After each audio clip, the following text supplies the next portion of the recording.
Thanks for watching my last two videos related to your first chapter, part A. I'm very heartiest thanks to all of you taking this so interest in learning physics. I hope all of you learn what I suggested you. Students, today our first topic is use of prefix with a unit. Use of prefix with a unit. See, sometime we have to measure 1000 kilometer. So in physical terminology, it is better to write 10 to the power 3 meter. Sorry, 10 to the power 6 meter.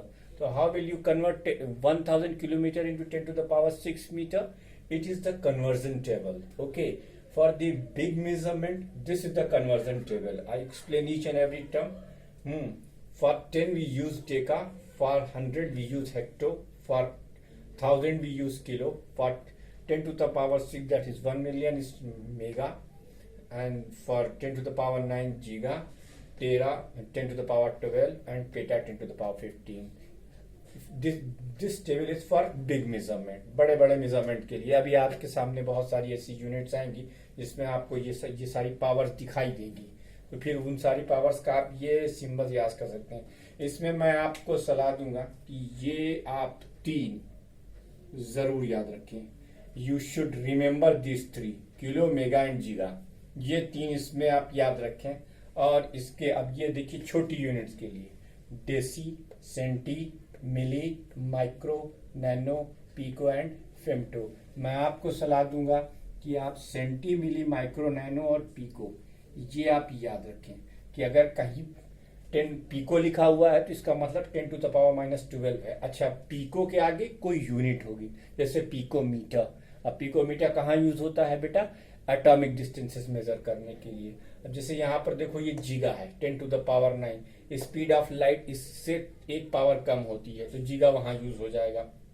आपने अक्सर सुना होगा इतने megawatt का power house हमने लगाया, तो mega का मतलब 10 to the power 6 multiplied by watt, unit energy, sorry power की यूनिट होती है. ठीक है.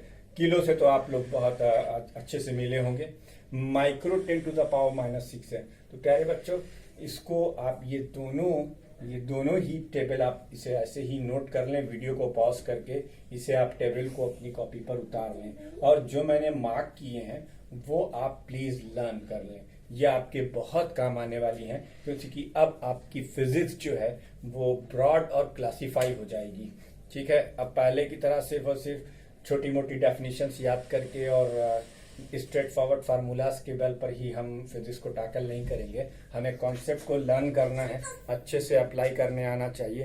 क्योंकि इस बार जो आपका पेपर आईएससी करिकुलम यानी 9 का जो पेपर है वो आईएससी करिकुलम के अकॉर्डिंग जब आएगा, तो उस पेपर के अंदर सिर्फ और सिर्फ स्ट्रेट फॉरवर्ड डेफिनेशंस लिखने के लिए नहीं होंगी. उसमें आपकी स्किल को भी टेस्ट करने के कुछ क्वेश्चंस होंगे, कुछ न्यूमेरिकल्स होंगे. ठीक है. तो ऐसी बहुत सारी चीजें इस बार बदल जाएंगी. जो आपने 8 तक का आपका सफर रहा है फिजिक्स का, उससे बहुत डिफरेंट होने वाला है 9. लेकिन घबराने से काम नहीं चलता. आप इंटरेस्ट लीजिए. ये सबसे इजी सब्जेक्ट है. इनफैक्ट ये सबसे इजी है बस उस बच्चे के लिए जिसके पास इंटरेस्ट है. तो इंटरेस्ट से पढ़िए, और जो बताया सलाह दी जा रही है जिस चीज की, वो आप लर्न कीजिए. उसे आपको मेमोराइज करना चाहिए. जो चीजें लर्न, मैं आपको फालतू चीजें नहीं लर्न करवाने वाला हूँ. Do not rectificate. Rectification technology में मैं बिल्कुल बिलीव नहीं करता. ठीक है. आप समझिए, और जो थोड़ा बहुत आपको रटना है, जो आपको दिमाग में रहना चाहिए. अच्छा, ये सब चीजें इतनी कॉमन हैं, इतनी बार आपके सामने आएंगी कि आपको वैसे ही लर्न हो जाएगा. तो प्यारे बच्चों, इसे नोट कर लो. वीडियो को पॉज करके हम फिर उसके आगे प्रोसीड करते हैं. ओके. नोट करने के बाद अब हम लोग जो हमारी फंडामेंटल फिजिकल क्वांटिटीज थी उनकी कुछ यूनिट्स के बारे में जानेंगे. तो सबसे पहले आपकी अकॉर्डिंग टू बुक हम चल रहे हैं, तो उसमें सबसे पहले आपको यूनिट्स ऑफ लेंथ की डिफरेंट यूनिट्स के बारे में बताया गया. तो सबसे पहले हम उस यूनिट की बात करेंगे जो स्टैंडर्ड इंटरनेशनल सिस्टम में ली जाती है. आप जानते हैं, मैंने लिखाया है, ये मीटर है. ठीक है. तो सबसे पहले मीटर को 1889 में डिफाइन किया गया था कि एक सिलेंडर है प्लेटिनम इरिडियम का बना हुआ, जिसमें प्लेटिनम आपका 90% है और इरिडियम 10% है. इस सिलेंडर को पेरिस के पास सर्व में 0 डिग्री सेंटीग्रेड पे रखा गया है और वहां पर दो मार्क लगा गए हैं। उस मार्क के बीच की डिस्टेंस 1 मीटर है। कितनी है? 1 मीटर है। और ये जो जगह है उसका नाम है international bureau of weight and measures.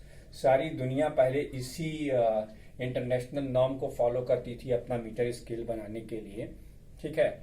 लेकिन बाद में जैसे जैसे साइंस एडवांस करती गई तो फोकॉल्ट और माइकलसन मोरेले ने चूंकि स्पीड ऑफ लाइट को एग्जैक्ट कैलकुलेट करके दिखा दिया था, इसलिए मीटर को बहुत ही प्रिसाइसली डिफाइन करने के लिए लेटर ऑन एक दूसरी डेफिनेशन ली गई कि 1 मीटर वो डिस्टेंस है जो लाइट 1 सेकेंड के इतने हिस्से में ट्रैवल कर जाती है। 1 metre is the distance travelled by the light. एक सेकेंड के इस पार्ट में लाइट जो है, जो डिस्टेंस ट्रेवल करती है, वो क्या होता है? 1 मीटर है। वो क्या है? 1 मीटर है। तो मीटर की ये दो डेफिनेशन है। ये वाली डेफिनेशन ज्यादा प्रिसाइज है क्योंकि देखो इसमें फ्रैक्शन का भी टर्म दिया हुआ है और ये जो वैल्यू है वो इतनी लंबी चौड़ी वैल्यू है। ये वैल्यू आपको याद होनी चाहिए। तो 1 मीटर में be defined as the distance travelled by the light in 1/2997245 of a second in a vacuum. Actually ये जो नंबर है बेटा, ये लाइट की स्पीड है और ये कोई हवा में नहीं कही गई है। ये 1 सेकंड में लाइट इतनी दूरी, इतने मीटर ट्रैवल करती है। ये लमसम आता है राउंड ऑफ करके 3 लाख ऑफ किलोमीटर।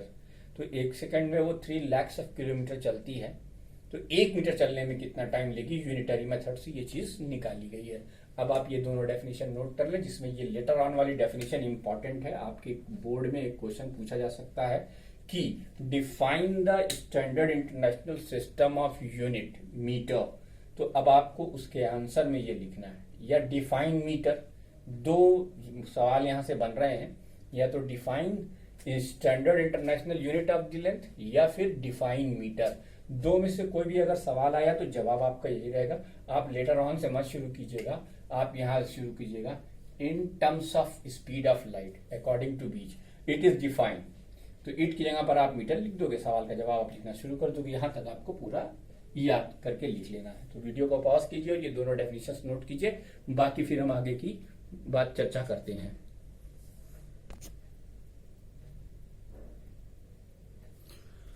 अब आपको बोर्ड पर कुछ और यूनिट्स दिखाई दे रही हैं, सेंटीमीटर, मिलीमीटर, माइक्रोमीटर, नैनोमीटर और किलोमीटर। एक यूनिट और लिख देता हूं, 1 पिकोमीटर।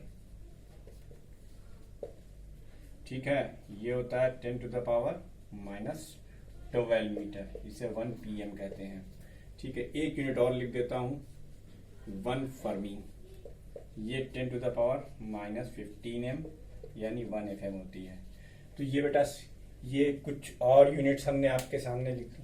अब आप कहेंगे सर इतनी सारी यूनिट्स हो गए, हम काका याद करें। आप कुछ ना याद रखिए, ये न्यूमेरिकल्स के टर्म्स में प्रैक्टिस हो जाएगी बेटा। ये तो आप बहुत जमाने से करते आए होगे। ये दो के बारे में आप जानते होगे। एक ये आपके लिए नया है, एक ये आपके लिए नया है। किलोमीटर भी आप जानते ही, और दो ये। तो याद करने के लिए तो सिर्फ एक ये रह गया आपको, एक ये रह गया आपको, और एक ये रह गया आपको। इसके अलावा बता दूं कोई नई चीज लिखी हुई हो? ऐसा तो नहीं है कि तुमने मिलीमीटर नहीं जानते, या तुम किलोमीटर नहीं जानते, या मिलीमीटर नहीं जानते, या सेंटीमीटर नहीं जानते। ये सब जानते हो तो वीडियो को पॉज करो और इन यूनिट्स को भी नोट करो। ये सारे यूनिट्स आप नोट कर लीजिए।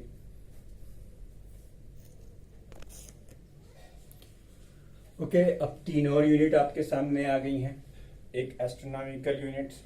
एस्ट्रोनॉमिकल यूनिट बेटा गैलेक्सीज में स्टार्स और अर्थ, दो स्टार्स के बीच में या फिर अर्थ और मून के बीच में, इन सब दूरियों को हम किलोमीटर या मीटर में नहीं नाप सकते। वहां पर हम एक बड़ी यूनिट डिफाइन करते हैं, एस्ट्रोनॉमिकल यूनिट। जैसे तो ये हमारी एक बड़ी बिगर यूनिट है। देखो ये मीटर के कितने मल्टीप्लाइड में है, 1.5 × 10⁻11। तो 1 एस्ट्रोनॉमिकल यूनिट आपको सिर्फ याद रखना है क्या है भाई, the mean distance between the sun and earth. यानी जैसे एक सर्कमफियरेंस के सेंटर में सन है और ये अर्थ है, तो ये जो बीच की दूरी है ये आपकी क्या है, ये 1 एस्ट्रोनॉमिकल यूनिट है। ये क्या है, 1 एस्ट्रोनॉमिकल यूनिट। अच्छा, लाइट ईयर, बहुत से लोग इस पे कंफ्यूज रहते हैं कि ये टाइम है। नहीं भाई, ये टाइम नहीं है। लाइट ईयर मतलब लाइट के द्वारा एक साल में चली गई दूरी। देखो, 1 light year, distance travelled by the light in 1 year. तो अब डिस्टेंस का फार्मूला स्पीड इनटू टाइम। तो राउंड ऑफ करके लाइट की स्पीड कितनी आती है? 3 × 10⁸ मीटर पर सेकेंड। और एक साल में सेकंड कितने होंगे? 365 डेज। मीन अगर लिया जाए 365 आएगा। 365 डेज में पर डे में घंटे कितने होंगे? 24। पर आवर में मिनट कितने होंगे? 60। और पर मिनट में सेकंड कितने होंगे? 60। तो ये सब जब कैलकुलेट करके आएगा तो आपको सिर्फ ये याद रखना है कि 1 लाइट ईयर की वैल्यू जो है वो कितनी है? 9.46 × 10⁻15 मीटर। बच्चों, ये इंपॉर्टेंट डेफिनेशन है, ये पूछी जा सकती है। Define light year. Light year क्या है? क्यों? क्योंकि देखो ये कंफ्यूजिंग है। लाइट ईयर लोग टाइम की यूनिट समझ लेते हैं, तो आप इस कंफ्यूजन में ना रहिएगा। ये लाइट एक साल में कितनी दूरी चलती है वो लाइट ईयर से कहा जाएगा। उसके बाद तीसरी बिगर यूनिट है parsec. The distance from where the semi major axis of orbit of earth sustain an angle of 1 second. यह डेफिनेशन आपके बियॉन्ड द स्कोप है। बहरहाल इसे आप याद कर लीजिएगा, क्योंकि देखो अर्थ का जो सन के चारों तरफ चक्कर लगाने का तरीका है वो सर्कुलर नहीं है, वो एलिप्टिकल है, एलिप्स। ठीक है, तो एलिप्स और सर्किल में एक डिफरेंस ये होता है कि अगर आप सेंटर से 2 डायमीटर परपेंडिकुलर लें ऐसे, तो ये सर्किल के केस में इक्वल होगा, लेकिन एलिप्स के केस में ये वाला डायमीटर बड़ा होगा और ये वाला डायमीटर छोटा होगा। तो ये है सेमी मेजर एक्सिस, ये है सेमी मेजर एक्सिस। ये 1 सेकंड का एंगल सब्टेंड करती है। कहो सर ये 1 सेकंड एंगल क्या है? ठीक है, तो आपने एंगल मेजर किया है डिग्रीज में। पर डिग्री में होता है 60 मिनट और पर मिनट में होता है 60 सेकंड। तो 1 सेकंड एंगल की स्मॉलर यूनिट है। तो 1 सेकंड में जितना एंगल सब्टेंड करती है उसी डिस्टेंस वो क्या कहलाती है? 1 पार्सेक। तो आप सिर्फ इसकी एक बात ये याद रखिए, क्योंकि इसको अगर हम बहुत डिटेल में करने जाएंगे तो वीडियो अननेसेसरी लंबा हो जाएगा, इसलिए हम इसके बारे में सिर्फ इतना बता देते हैं कि आप ये याद रखिए कि 1 पार्सेक की वैल्यू जो होती है वो 3.26 लाइट ईयर होती है। 3.26 लाइट ईयर। अब अगर 3.26 लाइट ईयर को मीटर में कैलकुलेट करना चाहो तो तुम्हें लाइट ईयर की वैल्यू रख देनी है 9.46 × 10⁻15 मीटर। अब इसको कैलकुलेट करके आंसर निकाल लेना, तो ये मीटर में आपका आंसर आ जाएगा। ठीक है, आपको केवल ये याद रखना है कि 1 पार्सेक में कितने मीटर होते हैं, आप इसका इसमें मल्टीप्लाई कर दो, आपको आंसर मिल जाएगा। तो ये तमाम सारी यूनिट्स आपकी किसकी हो गई? ये सारी यूनिट आपकी हो गई डिस्टेंस के लिए। मीटर से शुरुआत की हमने, मीटर के बाद आपको बहुत सारी और यूनिट्स बताई, उसके बाद फिर ये 3 और यूनिट बताएं जिसमें ये लाइट ईयर और पार्सेक इंपॉर्टेंट है। 1 पार्सेक की वैल्यू आपकी बुक में नहीं है, इस टर्म में दी हुई है, मैंने उससे आपको कैलकुलेट करने का तरीका सिखा दिया। बराए मेहरबानी कैलकुलेटर के थ्रू या अगर मन करे तो खुद इसको इसमें मल्टीप्लाई करके यहाँ पर आंसर लिख लेना। वीडियो को पॉज कीजिए और इसे नोट कीजिए।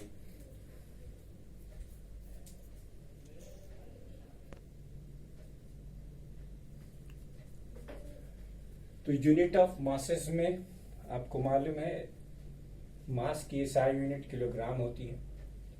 अब यहाँ पर एक टेक्निकल डेफिनेशन दी हुई है कि at 4 degree centigrade the mass of 1 litre that is 1000 millilitre water की वैल्यू 1 किलोग्राम होती है। ये 4 डिग्री सेंटीग्रेड पर वाटर का बिहेवियर एनॉर्मस होता है। नॉर्मली जब टेम्परेचर फॉल करता है तो सारे के सारे लिक्विड जो हैं क्या करते हैं? वो कॉन्ट्रैक्ट करते हैं। ठीक है, लेकिन और वो 0 डिग्री सेंटीग्रेड तक, लेकिन वाटर 4 डिग्री सेंटीग्रेड पर सबसे मैक्सिमम डेंसिटी रखता है। तो उस समय जो उसकी डेंसिटी होती है यानी 1 लीटर वाटर, अब 1 लीटर वाटर का मतलब ये वॉल्यूम दिया हुआ है। 1 लीटर वाटर का जो एग्जैक्ट मास 4 डिग्री सेंटीग्रेड पर कैलकुलेट किया जाएगा वो आपको 1 किलोग्राम दिखाई देगा। क्यों? क्योंकि एट 4 डिग्री सेंटीग्रेड वाटर की डेंसिटी मैक्सिमम होती है।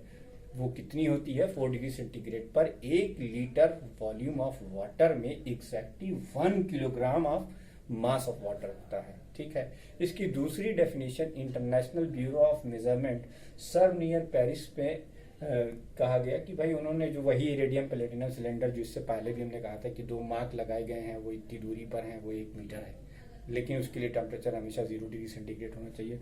उसी सिलेंडर को वे करके जो वेट आया वो वेट आपका 1 किलोग्राम है। उसके बाद बच्चों मैंने कुछ कॉमनली हमारे न्यूमेरिकल्स में यूज होने वाली यूनिट रखी है, आपको ये भी याद रहना चाहिए। अच्छा, इसमें किलोग्राम की ये डेफिनेशन एग्जाम में पूछी जा सकती है, बाकी ये सारे हमारे कन्वर्जन के काम में आएंगी।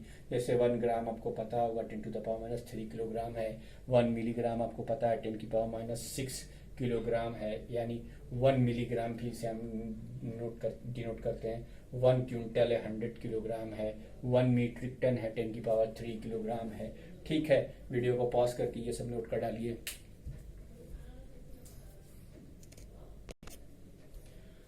अब यहाँ पर देखो एक और यूनिट हमने मास की लिखी हुई है, ये एटॉमिक मास यूनिट है, यानी आप इलेक्ट्रॉन, प्रोटॉन, न्यूट्रॉन या फिर छोटे छोटे एटम्स को मेजर करने के लिए ग्राम में भी नहीं जा सकते, माइक्रोग्राम में भी नहीं जा सकते, उसके बहुत नीचे जाना है ना। ये पावर आप देख रहे हैं, इसको जरा एक इमेजिनेशन से समझने की कोशिश कीजिएगा, हम आपको लेके चलते हैं उस सफर पर। अब जैसे आपको 10⁻⁶ है, 10⁻⁶ एक कन्वर्जन फैक्टर हमने आपको बताया था, माइक्रो होता है। अब जरा सोचो कि अगर आपके पास एक वेट है, एक मास है 1 किलोग्राम का, उसके आपने कितने टुकड़े करने हैं, उसके आपने 10⁻⁶ पीसेस करने हैं। सोचो 1 किलोग्राम मास कितना होगा। जैसे आप एक वही ले लीजिए जो आप नॉर्मल शॉपिंग करने जाते हो ग्रोसरी स्टोर पर, तो 1 किलोग्राम का वेट होता है। जस्ट इमेजिन करो कि अगर उससे हमने पीस कट करना शुरू किया, उसके 10⁻⁶ टुकड़े करने हैं हमें, यानी 10 लाख टुकड़े।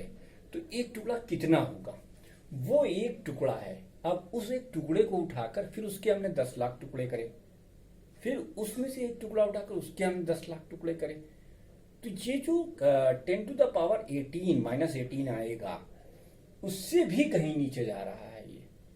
तो इतनी छोटी छोटी वेट को मेजर करने के लिए, मास को मेजर करने के लिए हमारे पास एटॉमिक मास यूनिट है, जो हमने कैसे डिफाइन की है। अर्थ के क्रस्ट में कार्बन एक बहुत ही अबंडेंट एलिमेंट है। कार्बन के 2 आइसोटोप्स बहुत मिलते हैं, एक का एटॉमिक मास होता है 12 और एक का होता है 13। तो साइंटिस्ट की ओपिनियन थी कि हम C12 का जो मास है उसका 1/12 मास ऑफ 1 कार्बन एटम, एक कार्बन एटम लीजिए, एक कार्बन एटम के मास का जो 12वां हिस्सा है वो आपका एक एटॉमिक मास यूनिट है। अब वो 12वां हिस्सा निकालने के लिए क्या किया गया, ये देखो, ये क्या है, एटॉमिक मास है कार्बन का, और ये है बेटा एवोगैड्रो नंबर। ये क्या है, एवोगैड्रो नंबर है, जो किलोग्राम के टर्म्स में लिखी गई है। ठीक है, अगर ये ग्राम के टर्म्स में लिखी जाती तो यहाँ 10⁻³ हो जाता। अब जब इसको सॉल्व करोगे तो तुम्हें सीधे एक चीज दिखाई देगी, 1 atomic mass unit is equal to 1.67 × 10⁻⁻27 kilogram. सिर्फ आपको ये याद रखना है, 2 बातें यहाँ से क्या क्या याद रखनी है कि जब हम एटॉमिक मासेस की बात करते हैं, जब हम इलेक्ट्रॉन, प्रोटॉन, न्यूट्रॉन के मासेस की बात करते हैं, तो हम ग्राम या किलोग्राम में मेजरमेंट नहीं करते, हम वहाँ पर एक छोटी यूनिट लाते हैं, एटॉमिक मास यूनिट, जो कैसे डिफाइन होती है, 1/12 हिस्सा किसका, एक कार्बन एटम का, जो कि कार्बन 12 आइसोटोप हो, कार्बन 12 आइसोटोप का 1/12 हिस्सा है, एक मास ऑफ कार्बन का 1/12 हिस्सा। तो ये यूनिटरी मेथड लगा के निकाला गया है। आपको एक डेफिनेशन ये याद होनी चाहिए, ये क्या लिखा है, और एक AMU की वैल्यू किलोग्राम के टर्म्स में होती कितनी है। और उसके बाद हमने एक और बिगर यूनिट लिखी है, सोलर मास। सन का मास 2 × 10⁻30 किलोग्राम होता है, और ये सोलर मास जो है वो, यही सोलर मास आपको एक बिगर यूनिट मिल गई, किसकी, मास की। ठीक है, अब आप पूछोगे सर ये मास कैसे कैलकुलेट हुआ, हमारे पास तो, हम तो सूर्य के पास जा ही नहीं सकते। तो मैंने, याद कीजिए, आपको पहले लेक्चर में समझाया था कि anything which can be measured by direct और इनडायरेक्ट मेथड, और वहाँ हमने आपसे ये भी डिस्कस किया था कि कोई ज़रूरी बिल्कुल नहीं है कि आपको डायरेक्ट ही हर चीज़ मेजर करना पड़े, कुछ इनडायरेक्ट मेथड होते हैं। इस सवाल का जवाब हम आपको इसी साल एक चैप्टर अभी आपके आगे आने वाला है, लॉ ऑफ ग्रेविटेशन। उसमें हम आपको सर आइजैक न्यूटन का एक लॉ डिफाइन करेंगे। उस लॉ में आपको समझ में आ जाएगा कि आप हेवनली बॉडीज के मासेस को कैसे कैलकुलेट कर सकते हैं। तो थोड़ा सा इंतजार रहेगा। उम्मीद करता हूँ आप ये सब चीज़ें नोट करेंगे। ये अभी बहुत ही बेसिक चल रहा है। अभी आप सिर्फ रजिस्टर्स पे नोट करिए और नोट करके इंपॉर्टेंट चीज़ें जो जो मार्क करा रहा हूँ वो सब आप जो है उसे रिवाइज करते रहिए, ठीक है। तो ये भी एक इम्पॉर्टेंट टर्म हुआ। और यहाँ पर कंपाइल्ड हुआ ये मास का भी यूनिट। वीडियो को पॉज करके नोट कर लीजिए, फिर हम आगे बढ़ते हैं।